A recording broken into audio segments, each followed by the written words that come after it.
여러분 안녕하십니까? 오늘도 참으로 좋은 날입니다. 예수님의 사랑이 넘치시기를 바랍니다.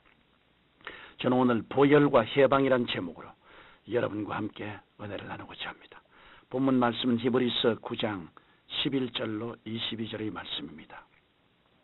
염소와 황소의 피와 및 암송아지의 죄로 부정한 자에게 뿌려 그 육체를 정결케 하여 거룩케 하거든 하물며 영원하신 성령으로 말미암아 흠없는 자기를 하나님께 드린 그리스도의 피가 어찌 너희 양심으로 죽은 행실에서 깨끗하게 하고 살아계신 하나님을 섬기지 못하겠느냐.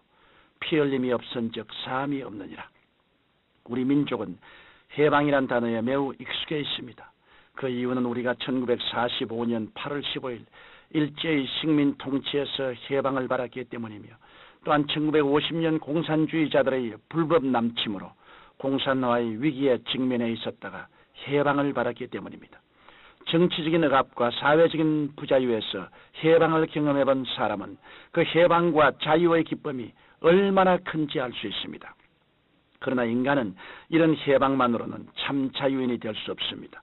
모든 인간은 이미 어머니 뱃속에서부터 죄인이요 죄악의 포로가 되어 있었기 때문입니다. 이러한 인간을 위해 예수님께서 2000년 전에 이 땅에 오시어 죄악의 포로된 인간들을 해방시켜 주셨습니다. 예수님의 십자가 보혈은 참다운 해방의 확실한 증거가 됩니다. 예수님은 어떻게 우리를 해방시켜 주셨을까요? 첫째로 예수님은 보혈을 통해 우리를 온갖 억압에서 해방시켜 주셨습니다. 예수님의 보혈은 먼저 인간을 죄책에서 해방시켰다는 증거가 됩니다. 죄책은 날카로운 칼처럼 인간의 심령을 갈기갈기 찢어놓습니다. 그러나 이런 인간의 죄책감은 그 어떤 종교나 수련도 해결해 줄 수 없습니다. 오직 예수님의 보혈만이 인간의 죄를 사해 줄 수 있습니다. 그 때문에 히브리서 9장 22절에 피 흘림이 없은즉 사함이 없느니라고 말씀하신 것입니다.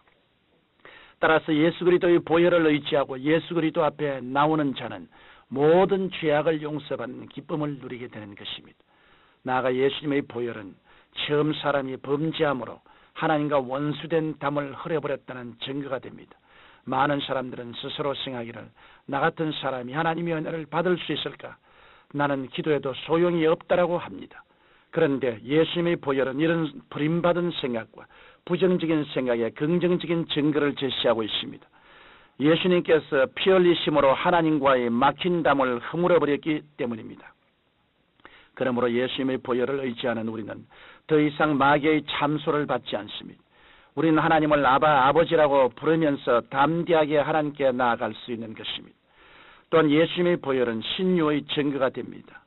이사야 선지자는 일찍이 예수님 오시기 600여 년 전에 예언하기를 그가 찔림은 우리 허물을 인하며 그가 상함은 우리의 죄악을 인함이라. 그가 징계를 받음으로 우리가 평화를 누리고 그가 채찍에 맞음으로 우리가 나음을 입었도다라고 했습니다. 이러므로 예수님의 보혈은 질병 치유의 증거가 되는 것입니다.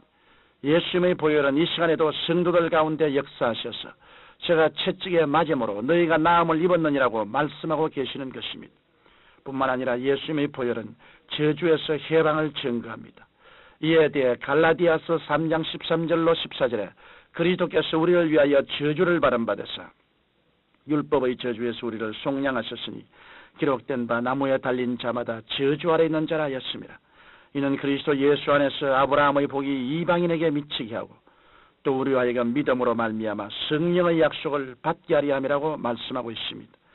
지금도 이 보혈의 공로를 의지해서 긍정적인 믿음을 갖는 성도에게 주님께서는 너는 저주에서 해방을 받았으니 아브라함의 복을 누리며 살아가라고 말씀하십니다. 그러므로 누구든지 예수님의 보혈을 의지하는 사람은 죄책과 질병과 온갖 저주에서 해방을 얻고 영생 천국을 소망하며 기쁨으로 살 수 있는 것입니다. 두 번째로 예수님의 보혈은 긍정적 삶과 신앙의 근원이 되어 주십니다. 예수님의 보혈은 대속의 은총의 증거이기 때문에 믿는 자는 누구나 다 긍정적인 삶의 태도를 가질 수 있습니다. 오늘날 우리의 환경은 너무나 부정적인 것들로 둘러싸여 있습니다. 눈에 보이는 것, 귀에 들리는 것, 마음에 느끼는 것이 부정적입니다. 이런 부정적인 생각과 느낌은 우리로 하여금 절망하게 하며 참 자유를 누리지 못하게 합니다. 그런데 예수님의 보혈은 우리에게 소망을 가지게 하고 살아갈 용기를 줍니다. 왜냐하면 보혈은 피의 언약이기 때문입니다. 예수님께서는 최고의 만찬 석상에서 이것은 너희를 위하여 주는 내 몸이라 너희가 이를 행하여 나를 기념하라라고 말씀하셨으며 또 이 잔은 내 피로 세운 새 언약이니 곧 너희를 위하여 붓는 것이라고 말씀하셨습니다. 그러므로 누구든지 예수님을 구주로 영접한 사람은 예수님과 피의 언약을 맺습니다. 하나님 아버지의 친자녀가 되는 것입니다. 우리가 이 세상에서 살아갈 때 어느 한 유명 인사와 형제의 계약을 맺어도 큰 의지가 되거늘 하물며 하늘과 땅을 지으신 하나님과 부자의 계약을 맺는다면 그 기세가 얼마나 당당하겠습니까? 그러므로 예수님의 보혈로 언약을 맺은 사람은 창조주이신 하나님의 자녀가 되어 당당하게 하나님께 나아가며 이 세상을 담대하게 살 수 있는 것입니다. 그러므로 예수님의 언약의 보혈을 심령 속에 받아들이면 세상의 부정적이고 파괴적인 요소가 물러가고 희망의 빛이 찬란하게 비치는 것입니다. 세 번째로 예수님의 보혈은 하나님께로 나아가는 유일한 길이 되셨습니다. 우리 속담에 길이 아니면 가지 말라는 말이 있습니다. 길을 잘못 찾아가면 큰 낭패를 당하기 때문입니다. 이와 마찬가지로 예수님의 보혈은 천성을 향하는 유일한 길이 됐습니다. 다른 길로 가다가는 다 멸망에 이르게 되는 것입니다. 왜냐하면 예수님의 보혈은 하나님의 긍휼과 용서의 길이기 때문입니다. 오늘날 이 세상에는 심판으로 가득 차 있으나 이 보혈의 길은 용서와 평강이 넘쳐 있습니다. 하나님께서는 이스라엘 백성이 출애굽하기 전 장자를 죽이는 재앙을 내리셨는데 어린 양의 피를 문설주에 바른 이스라엘의 집에는 긍휼을 베푸셔서 재앙을 내리지 아니하셨습니다. 오늘날 또 하나님께서는 어린 양 예수 그리스도의 보혈을 심령의 문설주에 바른 사람에게 긍휼을 베풀어 주십니다. 나아가 예수님의 보혈의 길은 사랑의 길입니다. 이 길은 사랑의 고속도로입니다. 이 길만이 하늘나라까지 활짝 열려 있습니다. 이러므로 남녀노소, 빈부, 귀천을 막론하고 예수 그리스도의 보혈을 의지하는 사람은 활짝 열린 이 길을 통해 하나님의 사랑을 받아들일 수 있습니다. 뿐만 아니라 예수님의 보혈의 길은 영생복락의 길입니다.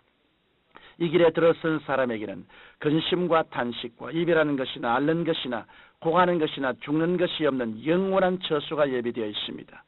예수님께서는 요한복음 14장 3절에 내가 다시 와서 너희를 내게로 영접하여 나 있는 곳에 너희도 있게 하리라고 말씀하셨는데 예비된 처소로 가는 길이 바로 예수님의 보혈의 길입니다. 그러므로 누구든지 보혈의 길에 들었으면 영원한 천성에 들어갈 수 있는 것입니다. 사랑하는 청취자 여러분, 여러분 마귀의 온갖 압제에서 벗어나 참된 해방과 자유를 얻지 않으시렵니까? 예수님의 보혈을 의지하십시오. 그럴 때 여러분은 하나님의 위대한 축복을 받을 수 있습니다. 예수님의 보혈이 역사하는 그곳이 바로 영원히 잘됨같이 범사가 잘되고 강건한 복이 넘치는 유일한 길인 것입니다. 사랑하신 아버지 하나님, 보혈의 위대한 능력으로 구원의 연총 속에 깊이 들어가게 복을 나려 주옵소서. 예수님 이름으로 기도드립니다. 아멘.